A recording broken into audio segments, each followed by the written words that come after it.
بسم اللہ الرحمن الرحیم۔ السلام علیکم ورحمۃ اللہ وبرکاتہ۔ حدیث نبوی صلی اللہ علیہ وسلم ہے، ایک کھجور کا تنا تھا جس پر نبی کریم صلی اللہ علیہ وسلم ٹیک لگا کر کھڑے ہوا کرتے تھے۔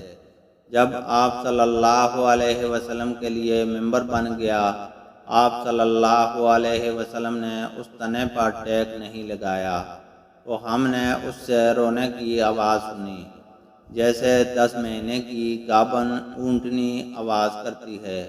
نبی کریم صلی اللہ علیہ وسلم نے ممبر سے اتر کر اپنا ہاتھ اس پر رکھا، تب وہ آواز موقوف ہوئی، اور سلیمان نے یحییٰ سے یوں حدیث بیان کی کہ مجھے حفص بن عبید اللہ بن انس نے خبر دی اور انہوں نے جابر سے سنا۔